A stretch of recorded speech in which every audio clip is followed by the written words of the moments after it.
In the eastern part of Africa, among the Igbo tribe, where men were often seen as lords over their wives.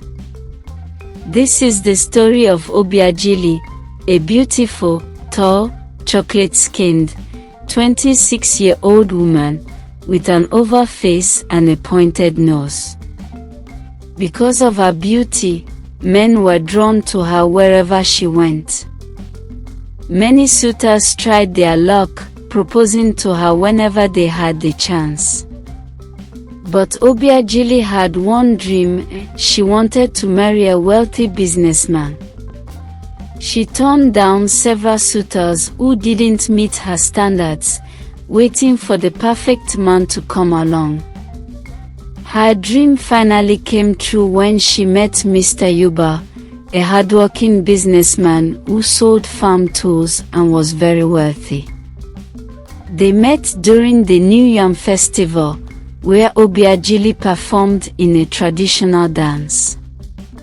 When Mr. Yuba asked for her hand in marriage, she was overjoyed. It was everything she had ever wished for. But as the Igbo people say, the sound of bitter kola while chewing does not always match its taste. And another saying goes, marriage is like a tight bag of luck, sometimes good, sometimes bad. Unfortunately for Obiageli, her marriage turned out to be bad luck. Just 2 weeks after their wedding, everything changed. One evening, Mr. Yuba came home from work and found that his food was not ready. He called for Obiageli and asked why dinner wasn't prepared. "Honey, you just got back. Relax, I'll fix something for you," she replied. But Mr. Yuba snapped. "Are you mad? After all the stress I go through at work, I come home to find no food waiting for me."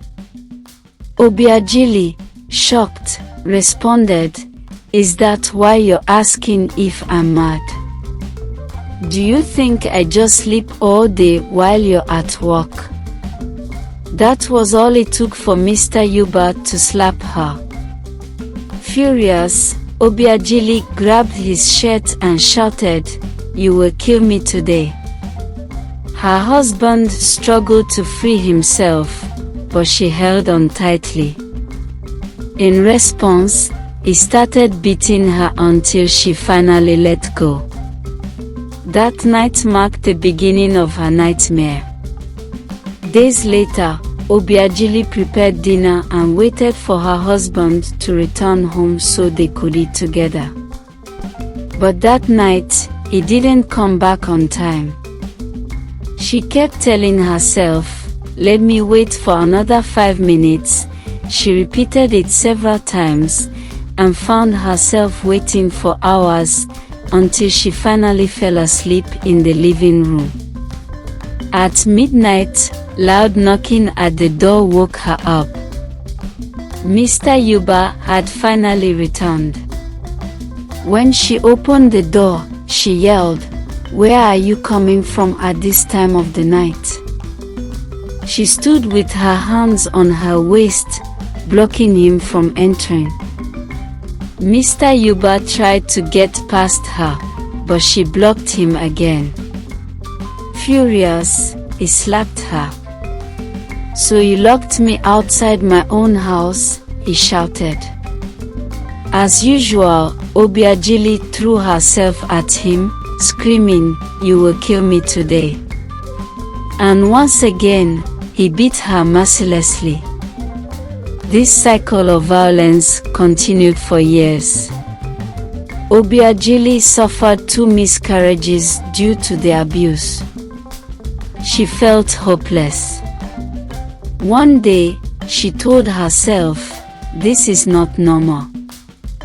Maybe there's a spiritual force behind my husband's behavior." She became more prayerful, but things only got worse. Desperate for help, she visited her parents. But even her own mother gave her no solution. She then went to her in-laws, only to be told to endure the marriage. Feeling lost, she confided in a close friend who advised her to leave the marriage before it was too late. But Obiageli still believed her husband was a good man who might be under some kind of spell. Determined to find a solution, she visited a native doctor. At the shrine, the native doctor asked her what brought her there. Obiageli explained, "I married the man of my dreams, but wicked and jealous people won't let me enjoy my marriage. They are using charms to manipulate my husband into abusing me." The native doctor was shocked. He took out his cowries, flipped them across her head, and threw them on the ground. He did this a few times before nodding in agreement. Then he asked her, "Tell me exactly how your husband started beating you." After listening to her story, he promised to help. He handed her 3 cowries and gave her instructions. "Whenever your husband comes home late, put 1 cowrie in your mouth. Hold the other 2 in your hands and fold your arms down in front of you. Open the door and remain silent, do not speak. If you follow these instructions, the charm will work," he assured her. Obiageli agreed, thanked him, and left.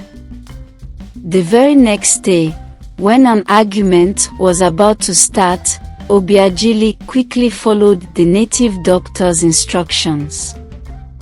She placed 1 cowrie in her mouth, held the other 2 in her palms, and crossed her hands down in front of herself.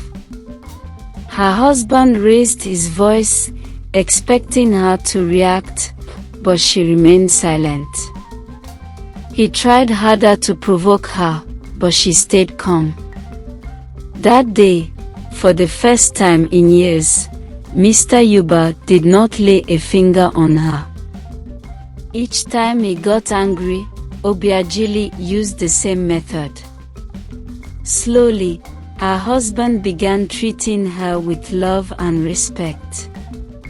He started appreciating her silence, seeing it as a sign of submission. Their marriage transformed. Overjoyed, Obiageli returned to the native doctor to give thanks.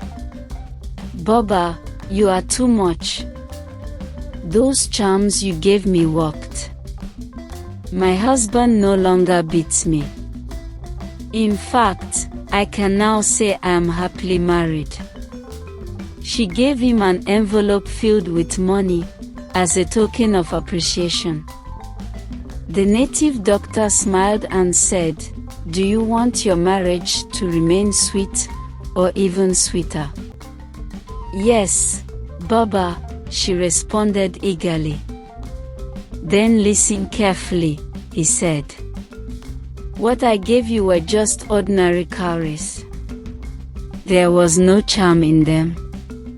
Shocked, Obiageli stepped back in disbelief.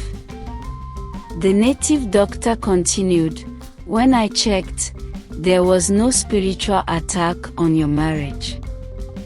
After listening to your story, I realized that you were the problem." "What?" Obiageli gasped. "Yes. You always talk back at your husband, you always challenge him, you are not supposed to add fuel to the fire. Instead of calming him down, you provoke him further.